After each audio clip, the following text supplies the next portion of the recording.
जय हिंद दोस्तों, मैं सागर आप सभी का स्वागत करता हूं एसएसटी टीचिंग अड्डा 24/7 के इस एजुकेशनल प्लेटफॉर्म पे। आज 19 जून का करंट अफेयर्स के साथ हम लोग देखते हैं कि आज का इंपॉर्टेंट क्वेश्चन क्या बन सकता है आपके एग्जाम पॉइंट ऑफ व्यू से। तो चलिए शुरू करते हैं।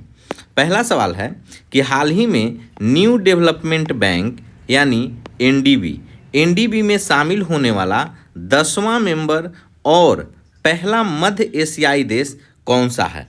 तो आपको बताना है कि कौन फर्स्ट सेंट्रल एशियन कंट्री है और 10वां नंबर का जो न्यू डेवलपमेंट बैंक में शामिल हुआ है। तो हमारा आंसर हो जाएगा इसका उज्बेकिस्तान। अब उज्बेकिस्तान इसका आंसर हो गया। और उज्बेकिस्तान का राजधानी कहाँ है? तो उज्बेकिस्तान का राजधानी है ताशकंद। कहाँ? ताशकंद, याद रखिएगा। इससे रिलेटेड अगर कुछ इंपॉर्टेंट चीज़ों को देखें तो देखिए, न्यू डेवलपमेंट बैंक और ब्रिक्स का अगर संबंध का बात करें तो न्यू डेवलपमेंट बैंक को पहले ब्रिक्स बैंक के नाम से जाना जाता था, जिसकी घोषणा 2014 के फोर्टालेजा घोषणा पत्र ब्राज़ील में की गई थी और इसकी स्थापना 2015 में हुआ। और इसका मुख्यालय कहाँ है? शंघाई, चीन में है। और यह जो नाम है न्यू डेवलपमेंट बैंक, यह भारत के प्रधानमंत्री नरेंद्र मोदी ने दिया था। तो एग्जाम पॉइंट ऑफ व्यू से क्या क्या आपको याद रखना है कि न्यू डेवलपमेंट बैंक को पहले किस नाम से जानते थे? ब्रिक्स बैंक, या ब्रिक्स बैंकों का ही, ब्रिक्स ग्रुप के समूहों का ही जो बैंक है उसको न्यू डेवलपमेंट बैंक बोलते हैं।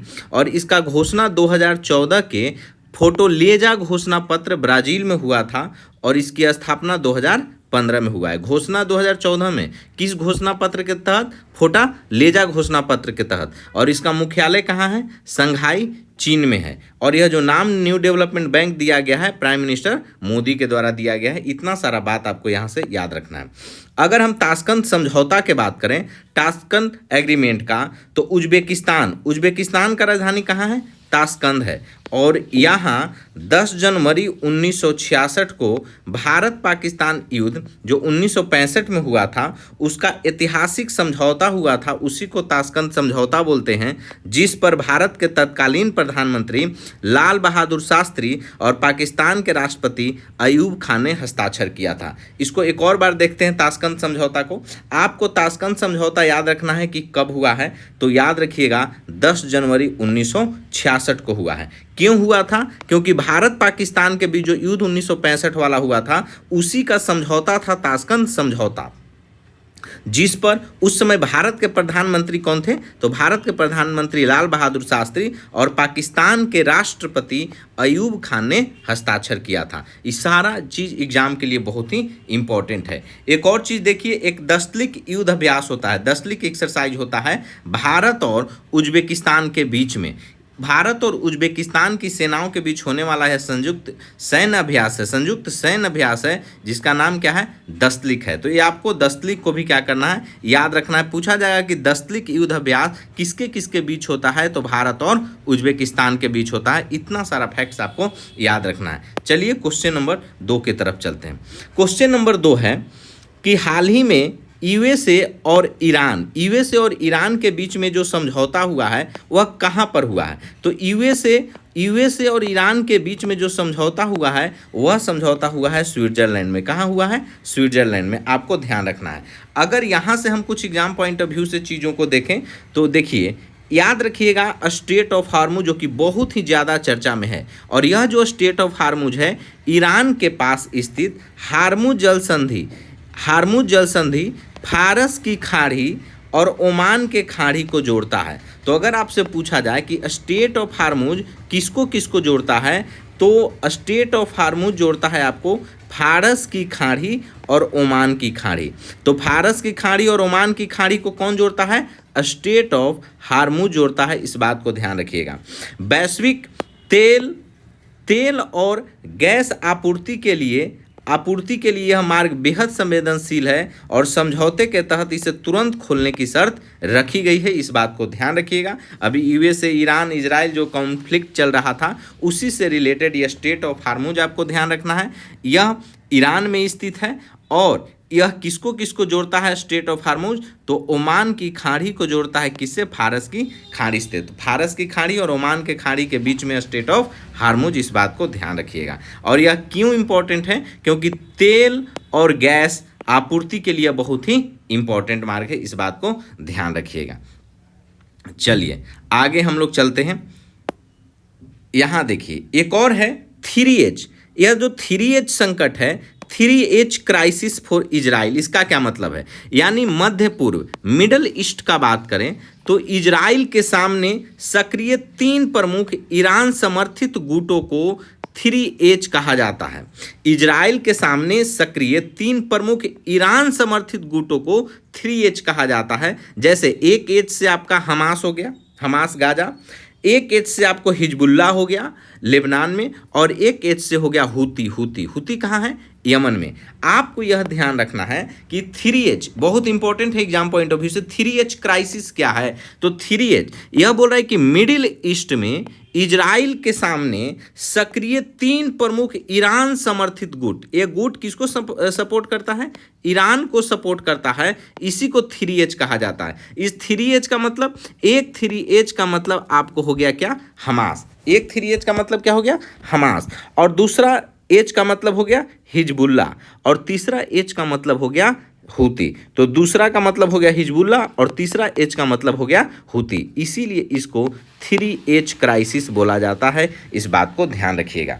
चलिए अगर हम आगे देखें कि स्विट्जरलैंड का क्या महत्व है, तो स्विट्जरलैंड, यहाँ देखिए स्विट्जरलैंड वैश्विक स्तर पर विवादों को सुलझाने और मध्यस्थता के लिए स्विट्जरलैंड को एक तटस्थ यानी न्यूट्रल देश माना जाता है।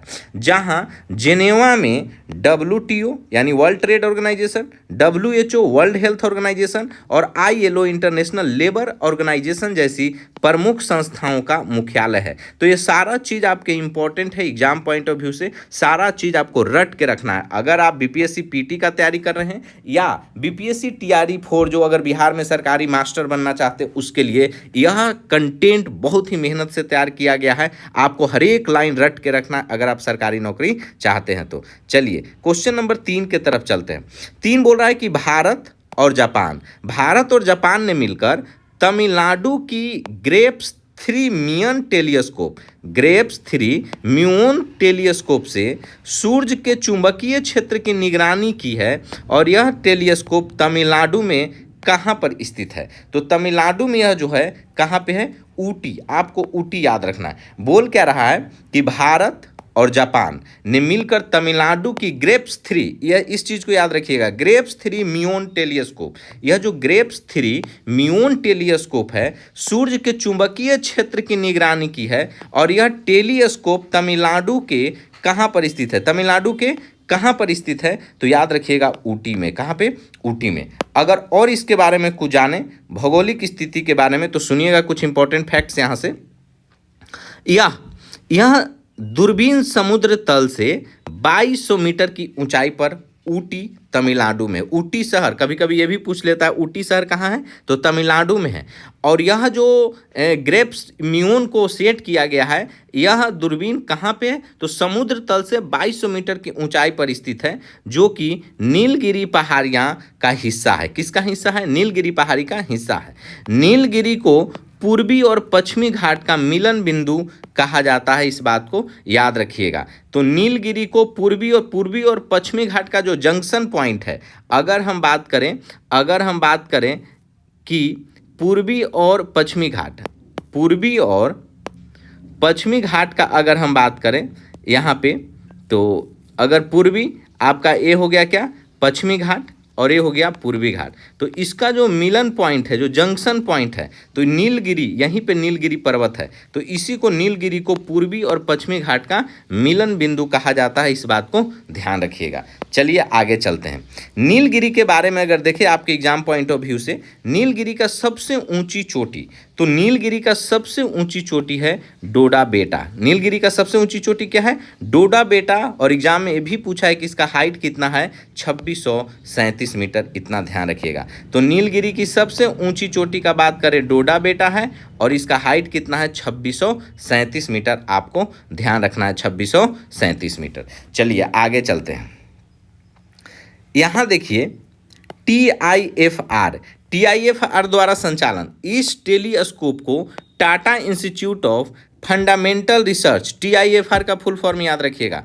फुल फॉर्म क्या है?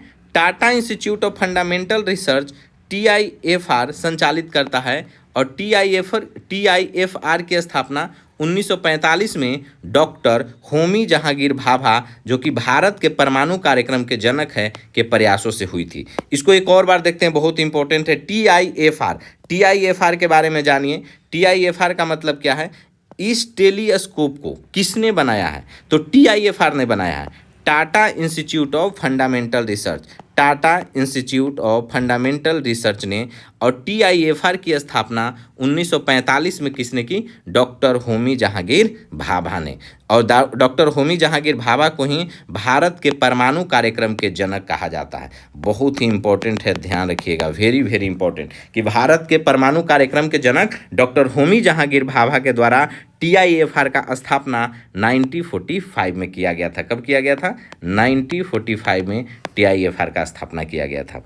चलिए आगे चलते हैं। आगे हम देखें कि हाल ही में वर्ल्ड फार्माकोपिया की 16वीं इंटरनेशनल मीटिंग कहाँ संपन्न हुई, जिसमें इंडियन फार्माकोपिया कमीशन IPC ने भारत का प्रतिनिधित्व किया। तो आपको ध्यान रखना है, यह ब्राज़ील है। कहाँ पे हो जाएगा? ब्राज़ील हो जाएगा। अगर हम इसका एक बार और इसको हम देखेंगे कि वर्ल्ड फार्माकोपिया की हर एक पॉइंट आपके लिए इंपॉर्टेंट है। वर्ल्ड फार्माकोपिया की 16वीं इंटरनेशनल मीटिंग कहाँ संपन्न हुई है, जिसमें इंडियन फार्माकोपिया कमीशन IPC ने भारत का प्रतिनिधित्व किया है। तो यह क्या हो जाएगा? ब्राज़ील हो जाएगा। इस बात को ध्यान रखिएगा। आगे हम इसके बारे में कुछ इंपॉर्टेंट चीज़ें जाने एग्जाम पॉइंट ऑफ व्यू से। देखिए, दवाइयों की गुणवत्ता के मानक। देखिए, फार्माकोपिया का मुख्य कार्य क्या है? तो वैश्विक स्तर पर दवा जो मेडिसिन है, इस क्षेत्र की मेडिसिन या दवा क्षेत्र की गुणवत्ता, सुरक्षा और मानकों, स्टैंडर्ड्स को तय करना है। इसकी 15वीं बैठक वर्ष 2025 में नई दिल्ली, भारत में हुई थी। तो यहाँ से आपको दो चीज़ याद रखना है कि फार्माकोपिया का क्या काम है? तो दवाइयों की गुणवत्ता को देखना। फार्माकोपिया का मुख्य काम क्या है? कि वैश्विक स्तर पर दवा का जो गुणवत्ता है, उसकी सुरक्षा, उसका मानक क्या तय करना है। और जो 15वां बैठक हुआ था 2025 में नई दिल्ली में हुआ। 15वां बैठक कहाँ हुआ है? तो 15वां बैठक इसका नई दिल्ली में हुआ है। इस बात को ध्यान रखिएगा। आगे अगर हम लोग चले कि कॉफ़ी बागान और बंदरगाह का बात करें, ब्राज़ील के बारे में सुनिए। ब्राज़ील में कॉफ़ी के बड़े बड़े बागानों को फेजेंडा कहा जाता है। ये क्वेश्चन पता नहीं एग्जाम में कितना बार पूछा गया है फेजेंडा को लेकर के। तो कॉफ़ी के बड़े बड़े बंदरगाहों को क्या कहा जाता है? फेजेंडा कहा जाता है। और प्रसिद्ध कॉफ़ी निर्यातक बंदरगाह, जहाँ से क्या होता है? एक्सपोर्ट होता है कॉफ़ी, बंदरगाह को सेंटोस कहा जाता है। क्या कहा जाता है? सेंटोस बंदरगाह कहा जाता है। ध्यान रखिएगा। तो देखिए, ब्राज़ील में कॉफ़ी के बड़े बड़े बागानों को फेजेंडा कहा जाता है। और प्रसिद्ध कॉफ़ी निर्यातक बंदरगाह, जहाँ से बहुत ज़्यादा कॉफ़ी का एक्सपोर्ट होता है, उसको हम सेंटोस बंदरगाह बोलते हैं। सेंटोस बंदरगाह बोला जाता है। चलिए, अगर आगे हम COP30 के बारे में जानें कि COP30 सम्मेलन, तो देखिए, जलवायु परिवर्तन पर संयुक्त राष्ट्र अत्यंत महत्वपूर्ण सम्मेलन है COP30। वर्ष 2025 के अंत में हुआ। वर्ष 2025 के अंत में ब्राज़ील के बेलम शहर में आयोजित किया गया। तो अगर आपसे पूछा जाए कि COP30 का आयोजन कहाँ पे हुआ है, तो ब्राज़ील के बेलम में हुआ है। इतना ध्यान रखिएगा यहाँ से। चलिए नेक्स्ट देखते हैं। भारत और चीन यूनेस्को में जुआनजांग या हेनसांग, हिस्ट्री में आप हेनसांग का नाम सुने होंगे, हेनसांग के यात्रा वृत्तांत का संयुक्त नामांकन करेंगे। और जो जुसानजांग का संबंध है या हियानसांग का संबंध है, वह ह्यानसांग का संबंध किससे है? तो किससे हो जाएगा? ह्यानसांग से हो जाएगा। इस बात को ध्यान रखिए। अगर यहीं हम ह्यानसांग के बारे में कुछ इंपॉर्टेंट चीज़ों को देखेंगे, देखिए, यात्रियों का राजकुमार, अगर आपसे पूछा जाए कि यात्रियों का राजकुमार किसे कहा जाता है, तो हेनसांग को कहा जाता है। तो चीनी बौद्ध भिक्षु हेनसांग, उसी को जुआनजांग भी नाम इंग्लिश में लिखा गया होगा, लिखाता इसी तरीका से होगा, हम लोग हिंदी में हेनसांग बोलते हैं। तो हेनसांग राजा हर्षवर्धन के शासनकाल में भारत आया था। तो पहला ही सवाल जब आपसे पूछे कि हेनसांग किसके शासनकाल में भारत आया, तो ह से हेनसांग और ह से हर्षवर्धन के शासनकाल में यह भारत आया था।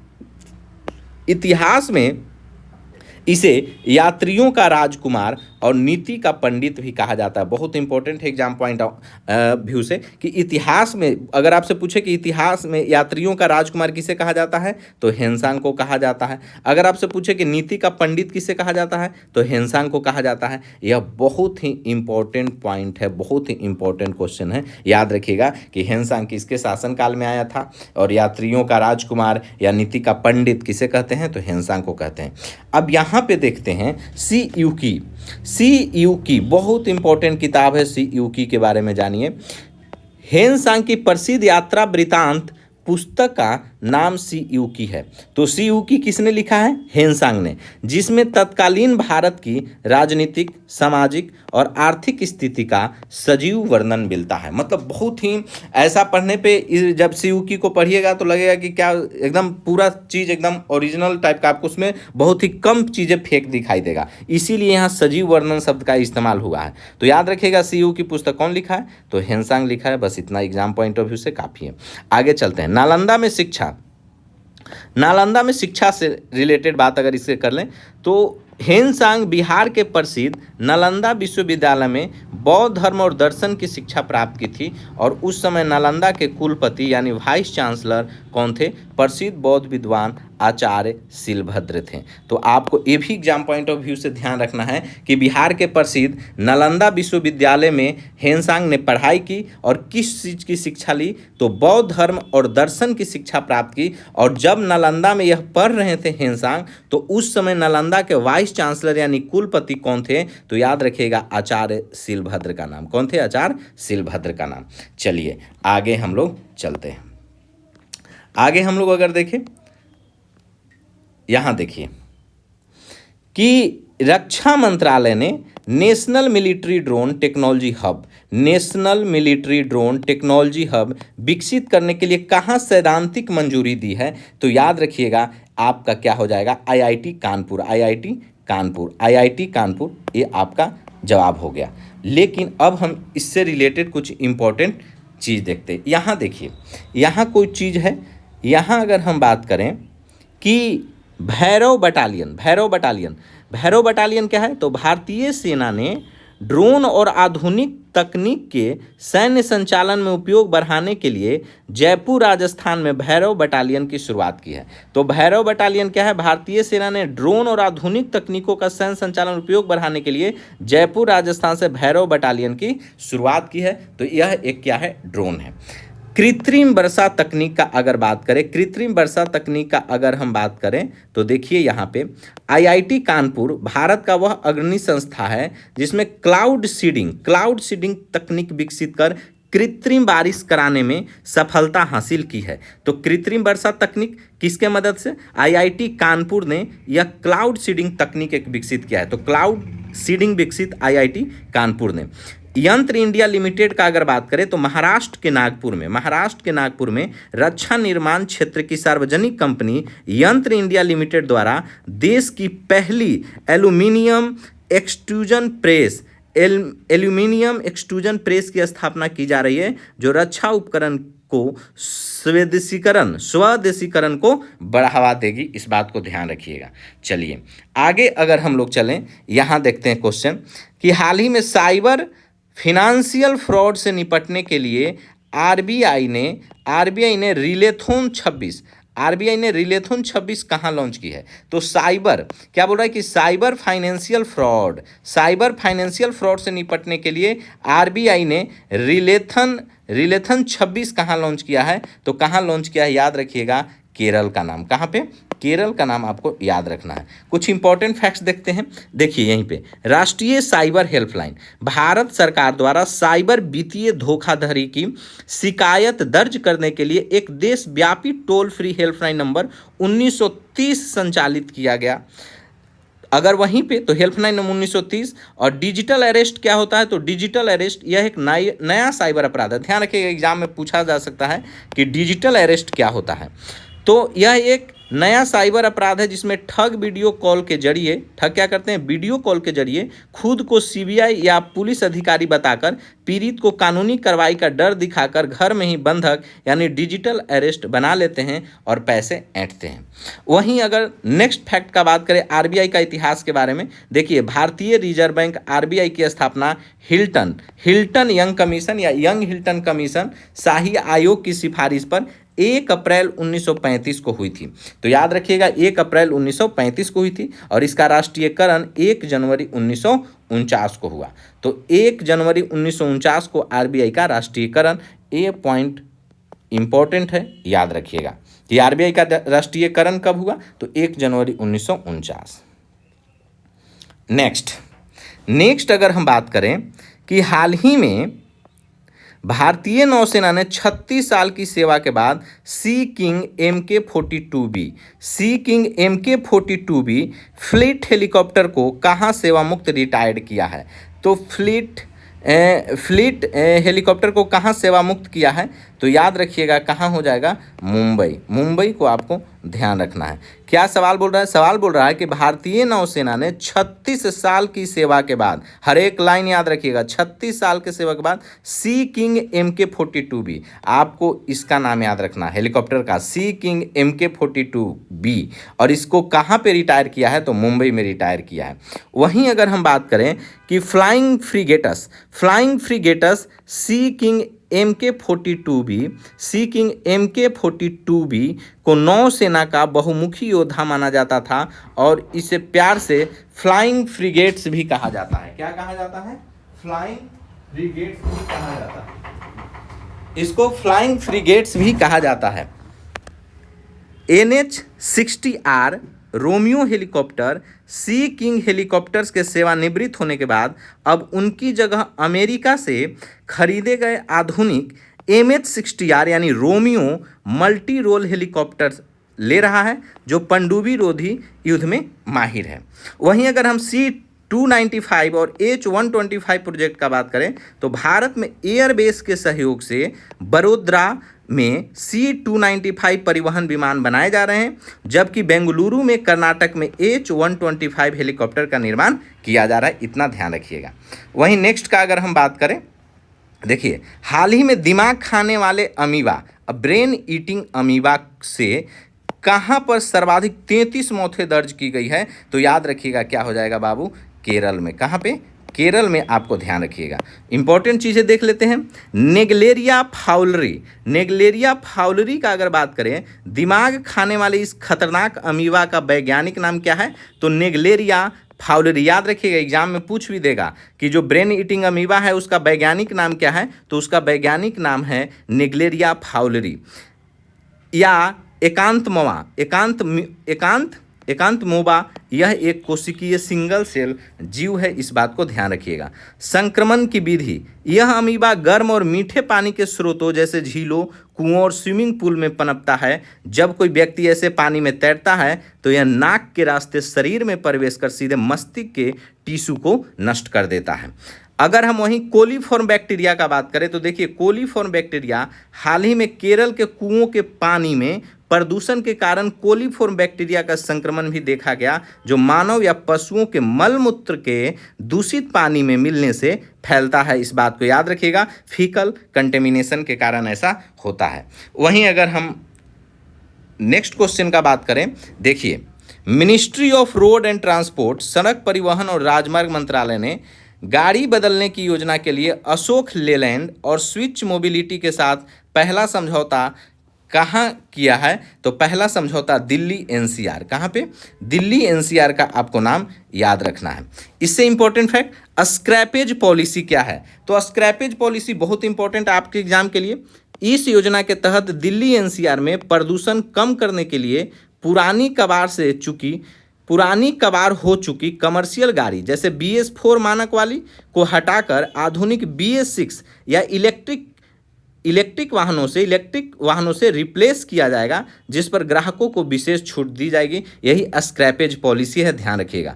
69वां संविधान संशोधन कब हुआ था? 1991 में। रट के रखिएगा जितना भी चीज़ें आपको बताया जा रहा है। तो 69वां संविधान संशोधन 1991, इस ऐतिहासिक संशोधन के द्वारा दिल्ली को राष्ट्रीय राजधानी क्षेत्र नेशनल कैपिटल रीजन क्षेत्र घोषित किया गया था और यहाँ 70 सीटों वाली विधानसभा का प्रावधान किया गया है। तो कितना विधानसभा सीट है? 70 है। वहीं दिल्ली मंत्री परिषद का आकार का बात करें, ये भी बहुत इंपॉर्टेंट है। यहाँ देखिए कि जहाँ आम राज्यों में मुख्यमंत्री सहित मंत्रियों की विधानसभा सीटों की अधिकतम 15% 51वां संविधान संशोधन में किया गया था, वहीं दिल्ली एनसीआर के लिए सीमा केवल 10% है। अधिकतम 7 मंत्री तय की गई है। कब? 69वां संविधान संशोधन के तहत, याद रखिएगा। तो हर जगह 15% है, लेकिन दिल्ली में कितना है? 10% है। मैक्सिमम 7 मंत्री ही रह सकते हैं। आज का लास्ट क्वेश्चन अगर हम लोग देखें तो आज का लास्ट क्वेश्चन हमारा है कि एनसीईआरटी अपनी पाठ्य पुस्तक में किस ऐतिहासिक काल की डांसिंग गर्ल नर्तकी की मूल तस्वीर को फिर से शामिल करेगा? तो याद रखना, यह हड़प्पा सभ्यता से रिलेटेड है। क्या से रिलेटेड है? हड़प्पा काल से रिलेटेड है। डांसिंग गर्ल मोहनजोदारो से। चलिए, तो यह सिंधु घाटी सभ्यता, हड़प्पा काल, याद रखिएगा, हड़प्पा काल से। चलिए यहाँ देख लेते हैं कुछ इंपॉर्टेंट फैक्ट्स इससे। मोहनजोदड़ो से प्राप्त हुआ है। कहाँ से? ब्रॉन्ज से निर्मित यह विश्व प्रसिद्ध डांसिंग गर्ल की मूर्ति वर्ष 1926 में सिंधु घाटी सभ्यता के प्रसिद्ध स्थल मोहनजोदारो वर्तमान पाकिस्तान से उत्खनन के दौरान प्राप्त हुआ था। इसको बनाया गया है। यह तकनीक बहुत इंपॉर्टेंट है जो आपको एग्जाम में पूछा जा सकता है। लॉस्ट वैक्स तकनीक, लॉस्ट वैक्स कास्टिंग, इसे प्राचीन धातु ढलाई की लॉस्ट वैक्स कास्टिंग या मधुच्छिदित विधि द्वारा बनाया गया था और वर्तमान में ऐतिहासिक धरोहर नई दिल्ली के नेशनल म्यूजियम में रखा गया है। तो यहीं पे हम लोग इसको क्या करेंगे? समाप्त करेंगे। तो समझिएगा, आज के जो भी इम्पोर्टेंट क्लास है आपके एग्जाम के लिए, हर एक क्वेश्चन बहुत ही इंपॉर्टेंट था। हर एक क्वेश्चन बहुत इंपॉर्टेंट था। आप बीपीएससी टीआरई 4 दे रहे हैं या बीपीएससी पीटी दे रहे हैं या कोई भी एग्जाम दे रहे हैं, उसमें करंट अफेयर्स पूछा जाता है। इसमें आपको करंट के साथ साथ जीके जीएस का भी अच्छा कंटेंट दिया गया है। तो आप इसे एक बार पढ़ लीजिएगा, आपको बहुत फ़ायदा होगा। सब्सक्राइब करें, हमसे जुड़े रहिए, ज़्यादा से ज़्यादा इस चैनल को शेयर कीजिए ताकि लोग ज़्यादा से ज़्यादा इसको सब्सक्राइब कर सकें। अगर कंटेंट अच्छा लग रहा है तो लाइक कर दीजिएगा।